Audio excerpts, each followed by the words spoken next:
Okay, ladies and gentlemen, boys and girls, children of all ages, whatever you refer to yourself as, this is the Mental Health Comedy Podcast.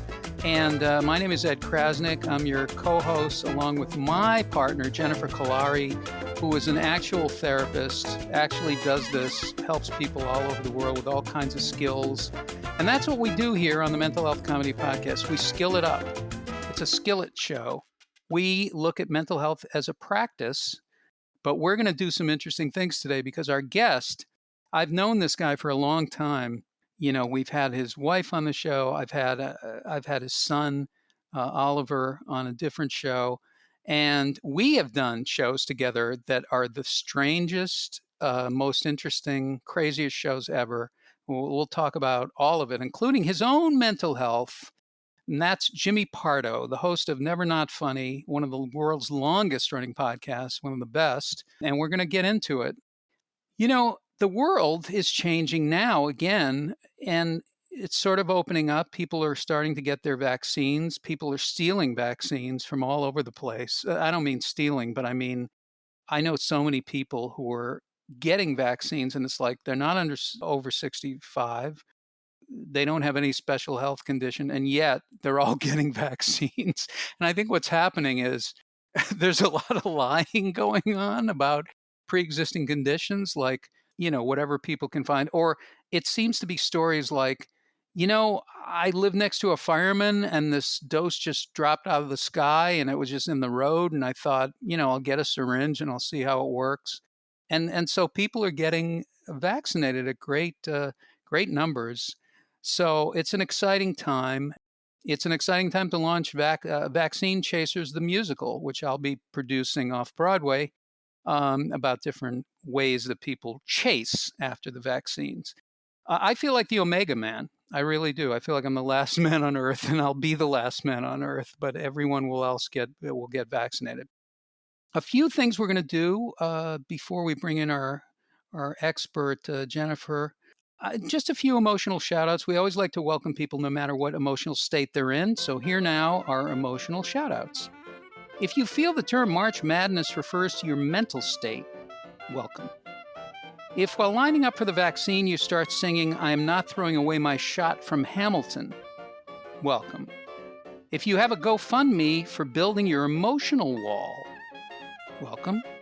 If your boss has a teletherapist present during your Zoom meetings now, welcome. If you're excited to see how Fox will tie in the COVID-19 theme to their hit show, The Masked Singer, welcome. If you're looking for a Q-Anonymous support group, welcome. If your horoscope reads, today is not a good day to be a mammal, welcome. And if you're beating yourself up even now, there's always a place for you right here on the Mental Health Comedy Podcast. Now, this is a new game that's sort of come out on the market. This is through the Milton Bradley, very famous, of course, board games, family games. These are the parental stress nursery rhyme Mad Libs. This is a new thing, and it's great because you can fill in your own personal emotions, but do it in a very rhymey way, in a very childlike way, and it softens it, but it also lets you express. So here are a few parental stress nursery rhyme Mad Libs. Jack and Jill went up a hill. I wish I had the strength to go up a hill, but your father mentally drains me. Little Miss Muffet sat on a tuffet because I wish everyone would get off my back for 2 seconds. Old King Cole was a merry old soul because he didn't have to deal with a house full of crap like I do every day. Every day. There you have an example of the parental stress nursery rhyme Mad Libs. Okay, too much coffee and maybe not enough coffee.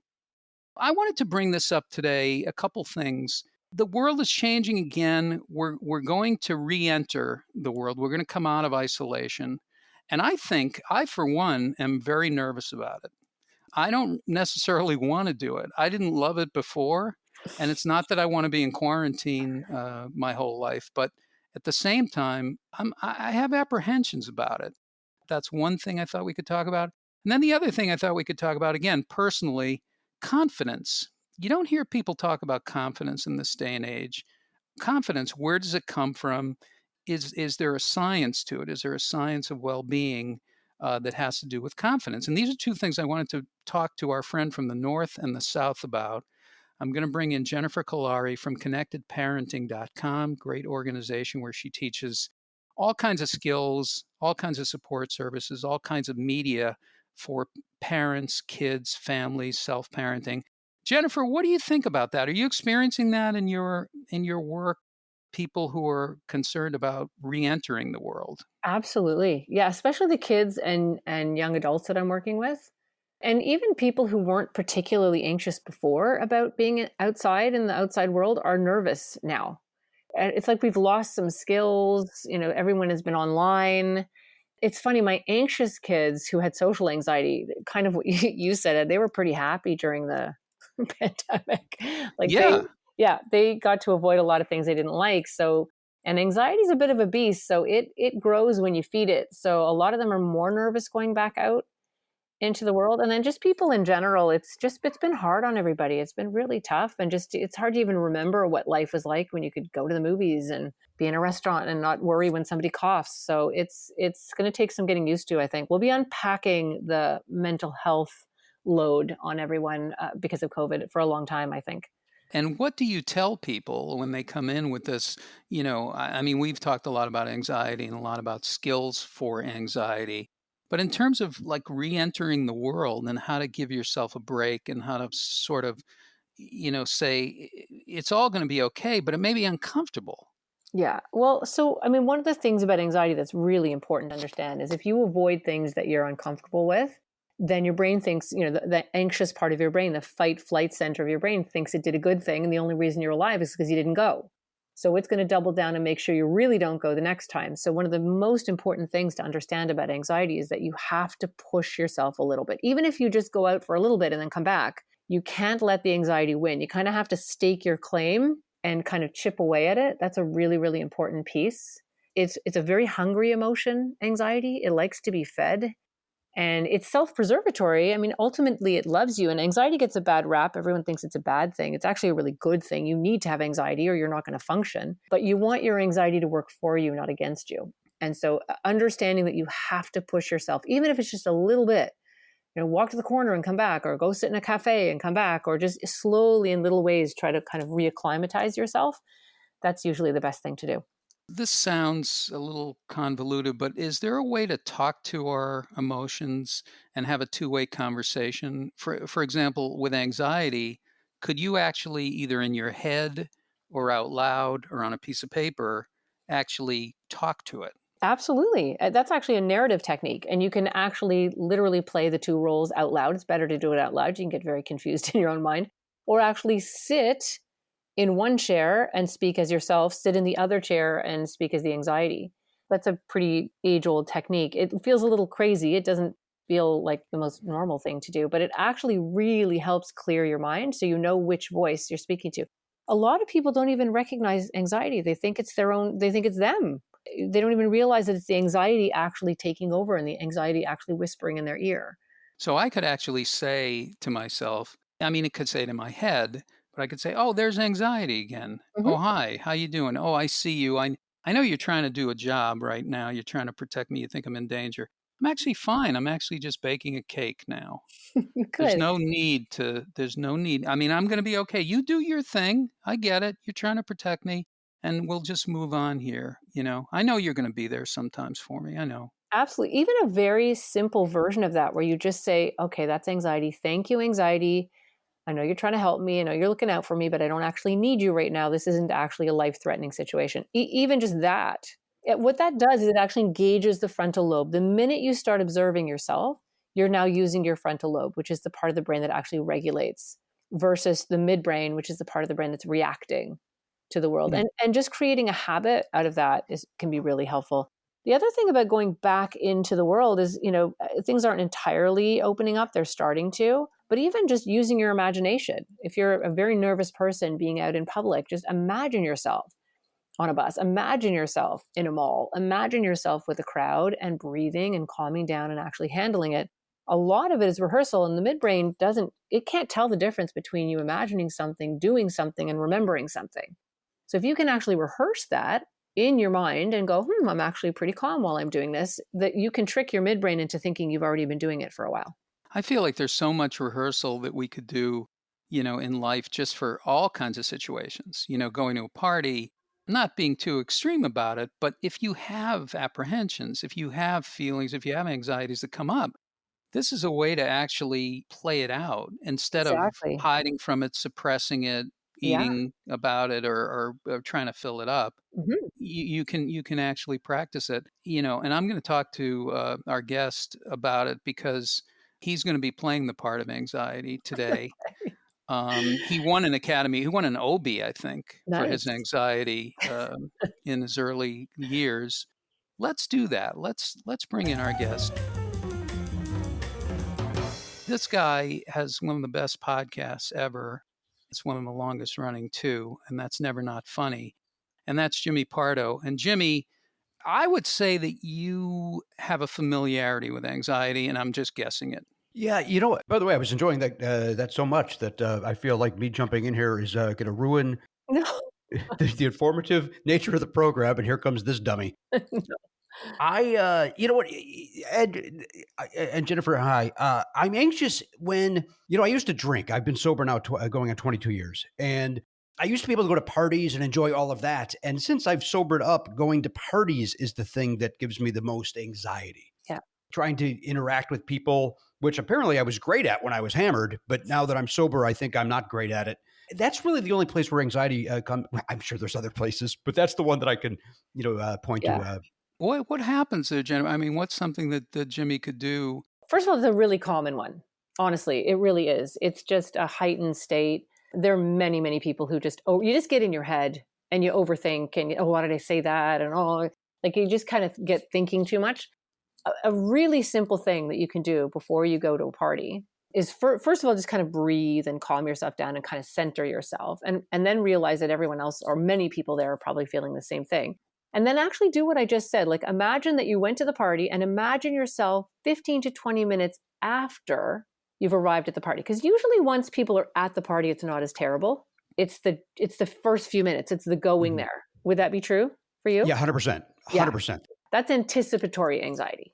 I was going to say 100%. It's the drive there with my wife where I'm like, I don't know why we're doing this. I don't even know why we're doing this. And then Yeah. sure enough, exactly what you said, Jennifer, maybe 15, 20 minutes in, hey, you know what? This is a good time. Yeah, it's not so bad. Boy, you nailed it. It's the build up to it of like almost trying to find any excuse, like maybe they're going to cancel it. Maybe the party's not going to happen. Right. But then again, once you leave the car and you get in there, a few minutes in, it's a nice time. So, but boy, yeah, this has been very helpful. Thank you for your time. Okay. All right. You're free to go. No further questions.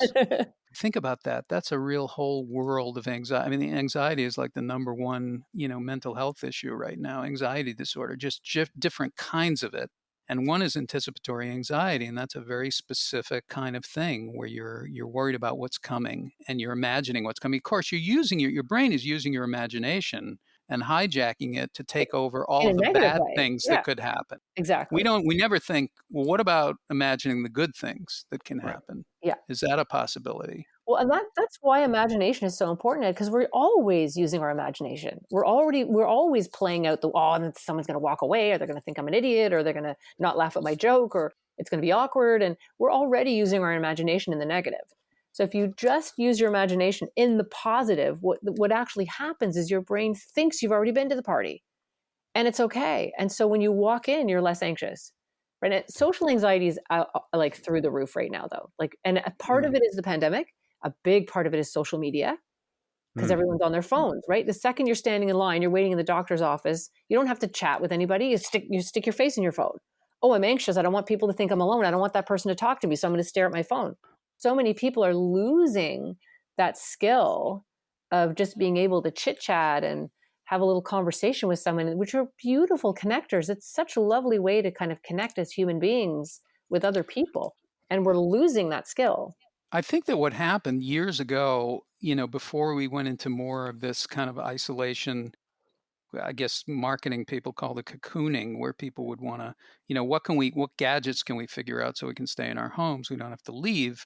When I was growing up as a kid, which was in 1897, Edison had just invented light, and that was exciting for my family. But one of the things that we had is you couldn't hide from people. Your extended family was living near you or around you. Your street was everybody was out in the street, and you couldn't, like if you went to a party, the whole neighborhood would come out and they'd say, "Where are you going?" It Yeah. was just a different kind of growing up. And because of that, it wasn't such a big deal to be around people. So I think that, we really need community, and we have it online, but now we're going to get back to, having it in person. And these Mm. feelings and thoughts are going to come up. It's true. Well, you know what, Ed, even as you're talking, and it's interesting because even the way we connect with each other. So when I was a kid, I mean, there were grocery stores. I'm not that old, but it was pretty common to go to you went to one store to get your vegetables, and you went to the post office, and you went somewhere else to the drugstore. And in each of these places, I would go with my mother, and the people would know us. Oh, how are you doing? How's your mother? I heard she had an operation. And there'd be this chit chat everywhere you went. And there was this sense that people knew each other and they had an idea about each other. And now what's shifted with COVID or not is you go into Costco, you go into Walmart, you're going to these giant places, you don't even see the same people. Maybe in your coffee shop you might see the same person, but we've kind of lost this beautiful, intricate little web that connects us all together, which makes us all feel quite isolated and alone, which increases exactly what he's talking about, which is, that discomfort and that anticipatory anxiety when you're walking into new situations.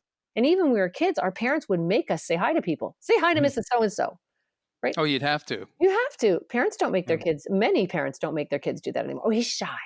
Don't look at him. It's like, well, Wow. wait, that child Yeah. needs to learn how to do that. That's a skill. Yeah, you're a human being. Jimmy, when you were growing up, you grew up in Chicago? No. Initially Chicago, then the suburbs of Chicago. Yes. Did you have parents that did that? They forced you to say hello. They Well, of forced you to course. say thank all of that stuff. It's funny. The one that always pops into my mind is the opposite of saying hello. It's saying goodbye. My mom brought us, my brother and I, to her work once, a place called the Millionaires Club on the south suburbs, south side of Chicago. It was a exclusive restaurant, and I don't know what any of that means. And Yeah. she brought us to work, and then her boss came in and said, "This is my boss, so and so, blah, blah, blah." And he said, "Nice to meet you." And my brother and I both went, "Yeah," and walked away. And my mom said, "When somebody says nice to meet you, you say nice to meet you back. Yeah. That's how people communicate." And that I must have been maybe 8 or 9 years old, and obviously it stuck with me now that I'm 74.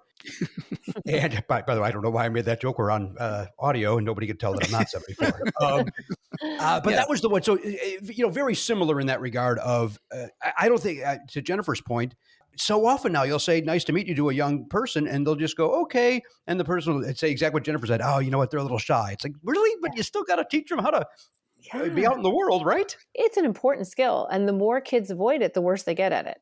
And that's why you see a lot of young people that really don't have those. You'll even see teenagers sitting around together and they're not even talking to each other. They're texting.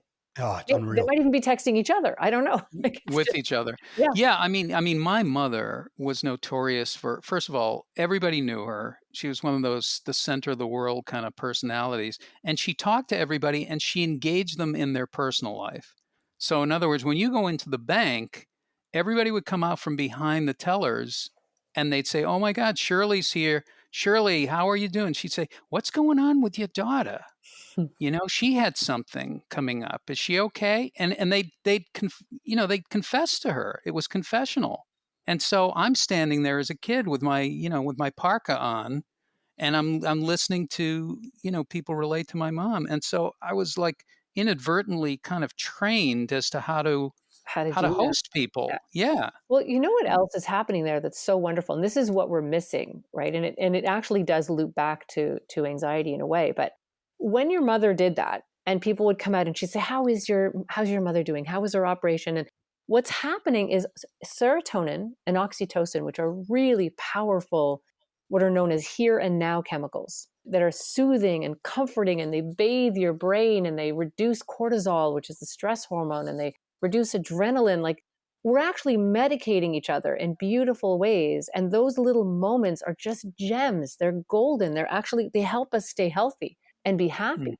And mm, and the more we miss out on those things, the more we're just getting dopamine.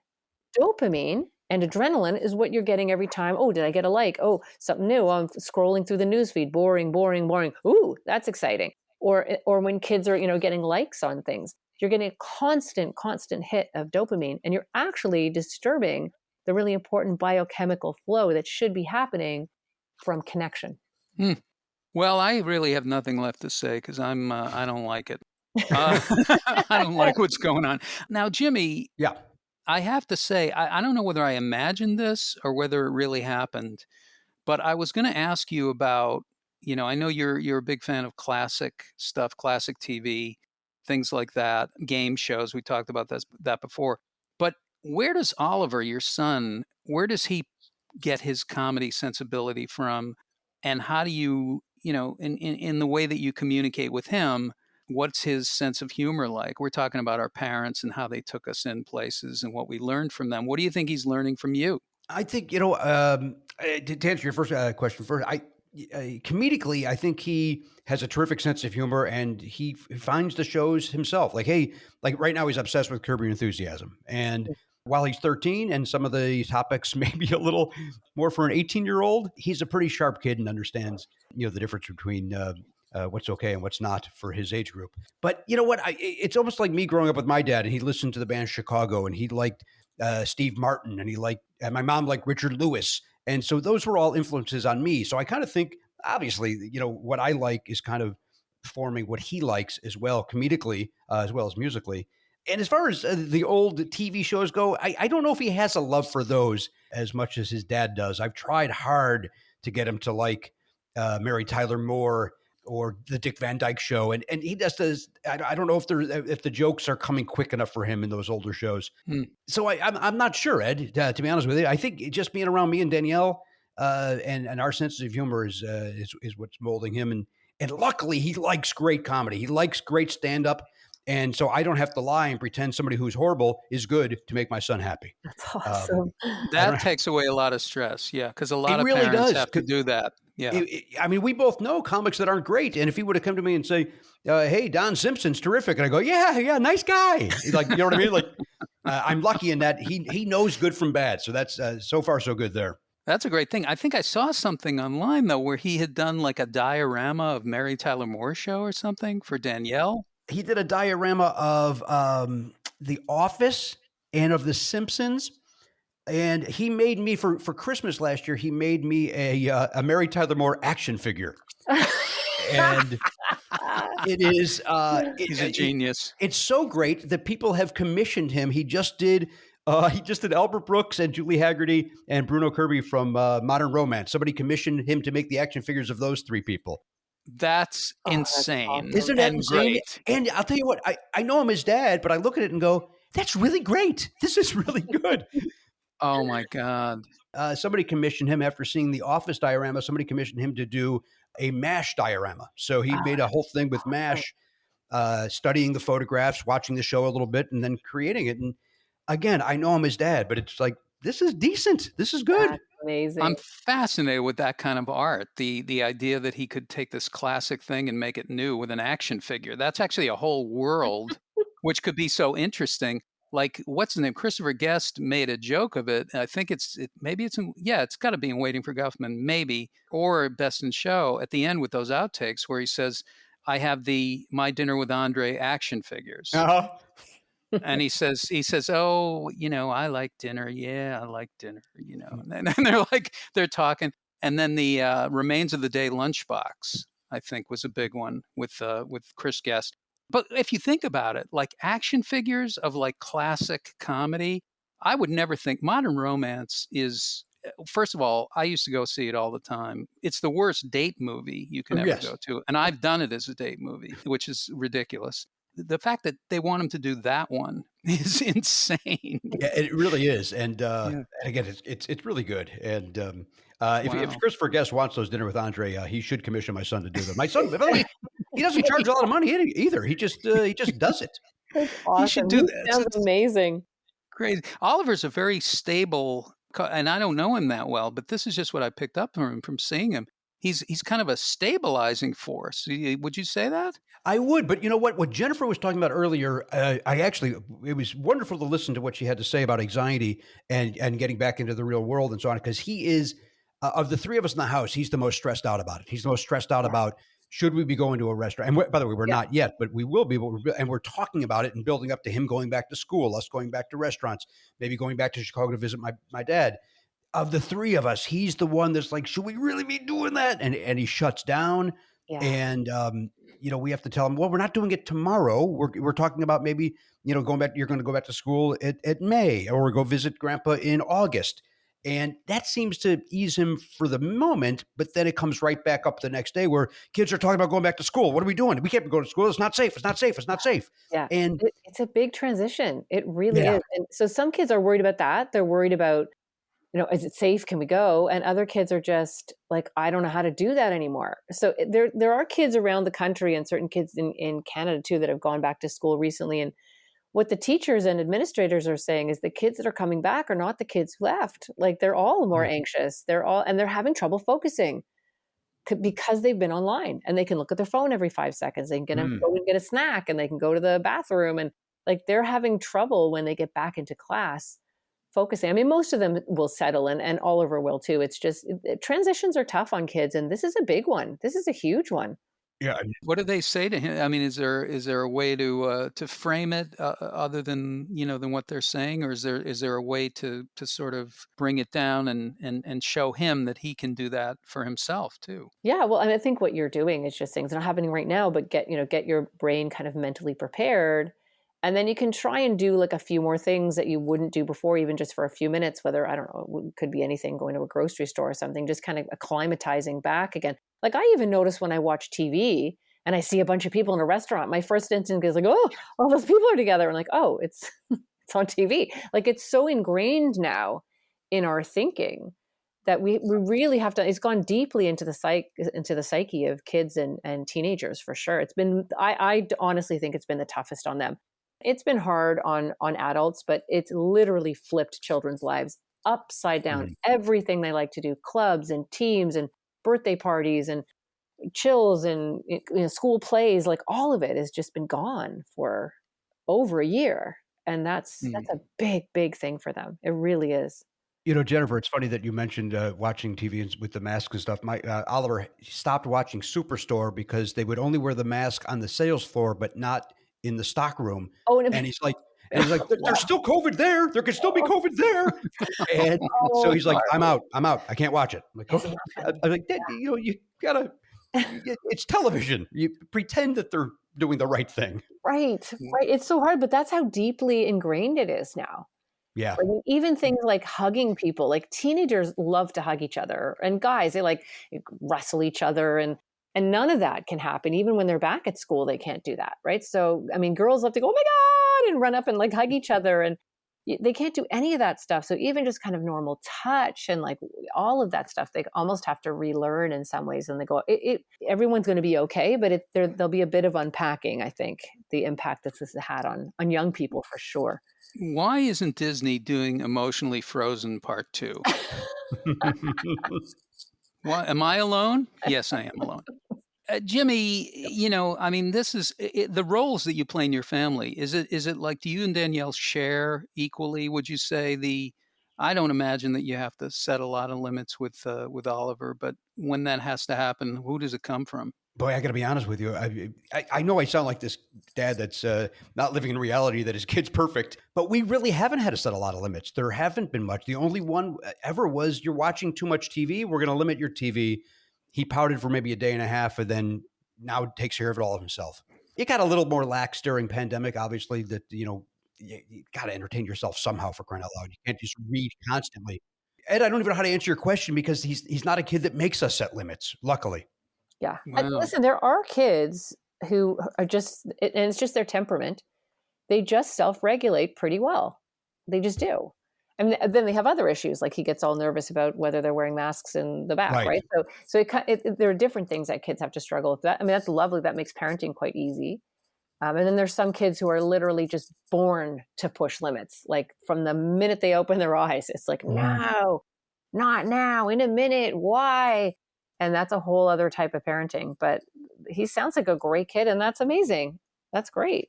Thank you. Yeah. Again, we're very lucky. He's a nice young man, and as I always say, I always give Danielle all the credit, and I'm doing the best I can as a dad, just trying to figure it all out.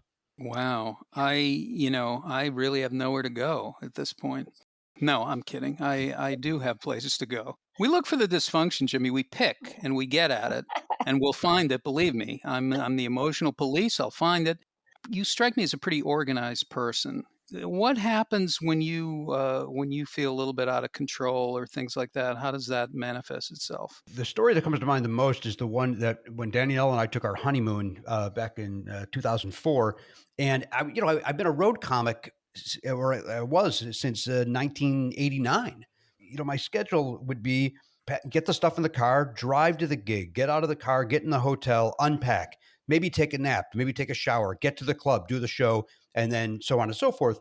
And so I hadn't taken a vacation since I was a kid. So when Danielle and I flew to Italy for our honeymoon, we got to Italy and I literally froze and locked up and I didn't know what to do. And because it was like, once I unpacked, okay, so that part of it was I got to the quote unquote, I got to the gig, I unpacked my suitcase, and then and Danielle's like, so what are we gonna do today? And my brain just frazzled and didn't know what to do. Like, well, this would be nap time. Why are we not napping? I should be getting ready for a show. What are we doing? And Danielle's like, what are you doing? I'm like, I don't know what I'm doing. It's not organized for me. I don't like what's happening right now. And it took a few minutes, not even a few minutes, maybe it took an hour or so. And then she's like, well, let's go to dinner. Maybe that'll start the process of knowing how to live like a human being. And it did. And then the rest of the vacation was fantastic. But that first few hours, I did not know what to do with quote unquote free time. Yeah. I totally relate to that. I went to Italy by myself, and it was the best time I ever had, really. And I had no plans. There were no plans. So I could go wherever I wanted to go, do whatever I wanted to do. And I ended up, I think, at the first day, falling asleep in the town square in a little town called Varenna, which is near Milan on Lake Como. And I fell asleep in a chair like Marlon Brando and The Godfather. I actually just keeled over Huh? because I was exhausted from like not knowing what to do. Of course, it was the most amazing Right. place ever. You're seeing those kind of things, but we don't know what to do, and those kinds of things, they may come up, and it's okay. Whatever it is, it's going to be okay, and it's also going to be temporary. A lot of the time with these things, the last thing you say to yourself is, "This is temporary." Yeah. It feels like Mm. it's permanent. It's actually temporary. Everything's temporary. These are easy things to say and not easy to do always, right, Jennifer? It's true. Well, and listen, we adapted to lockdown, which was in the beginning quite a nightmare for a lot of people. And then people kind of found their groove. And then they lost it again, and then they found it again. So people will adapt. Kids will too, to whatever the next phase of normal looks like. Humans are very adaptive. They are. We figure it out. It's been really neat to watch how businesses and people, how people pivot and just figure out other solutions for things. And it's just kind of neat. We're always busy looking at the negative, but there's some really incredible things that human beings can do when you change the rules, right? And the brain gets very kind of stuck and can't imagine another way to do things, like when you got to Italy. But as soon as you shift gears, you make all these new discoveries about yourself and experiences. And we tend to focus in such a negative way, but there are good things happening all the time for us and for our kids. Jimmy, you've been doing comedy for such a long time and also hosting for such a long time. You love it, obviously, and you enjoy it, obviously. Do you still get nervous during it?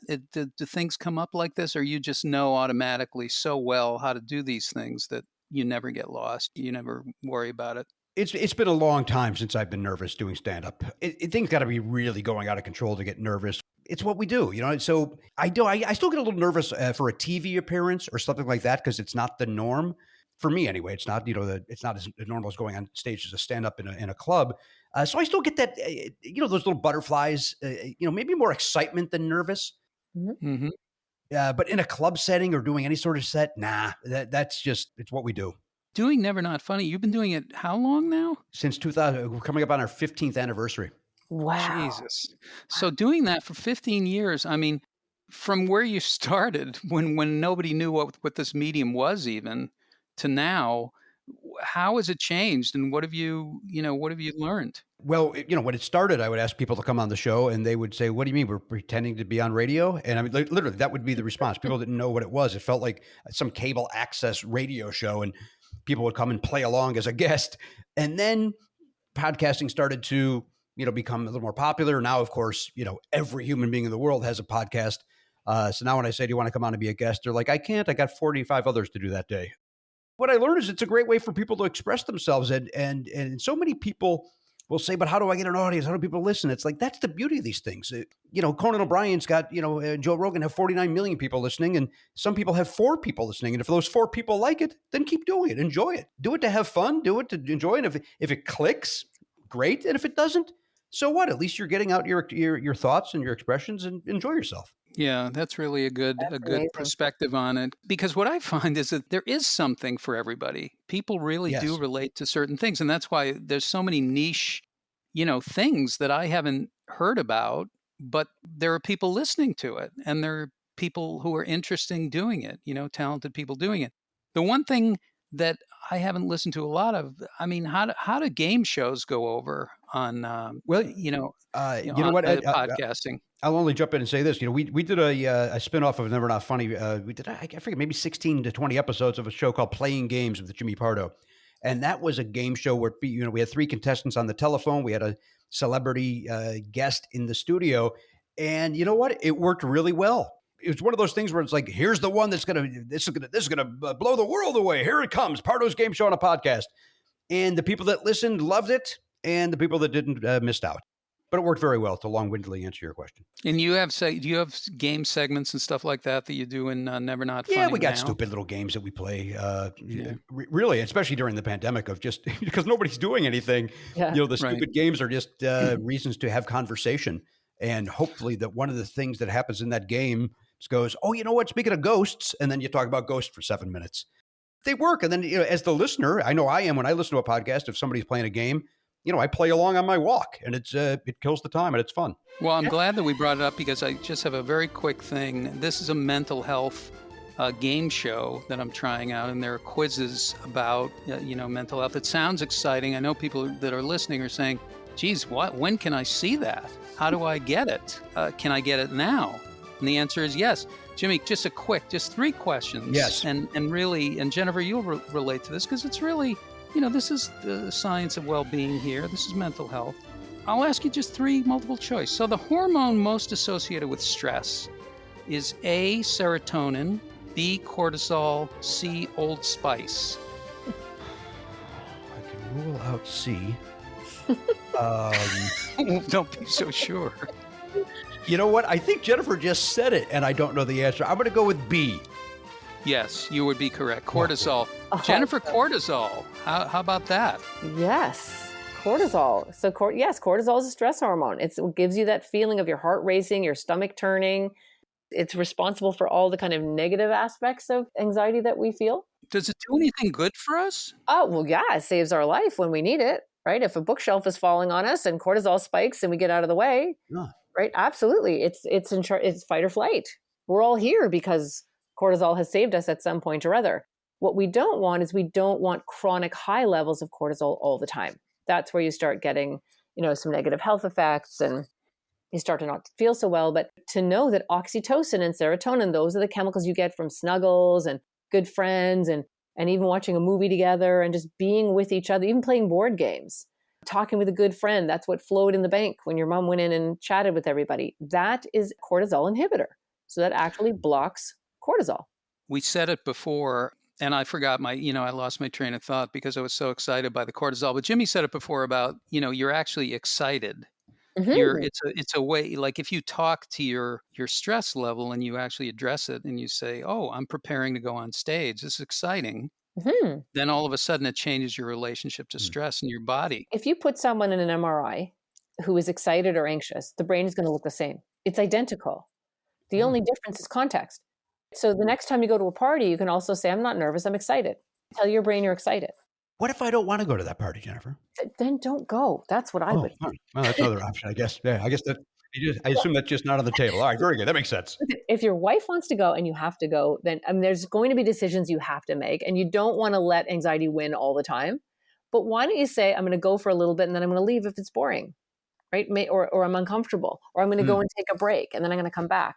Just be aware that if you run from things where your cortisol is spiking, where anxiety is rising, You're just training your anxiety to actually make you run away sooner the next time, Yeah.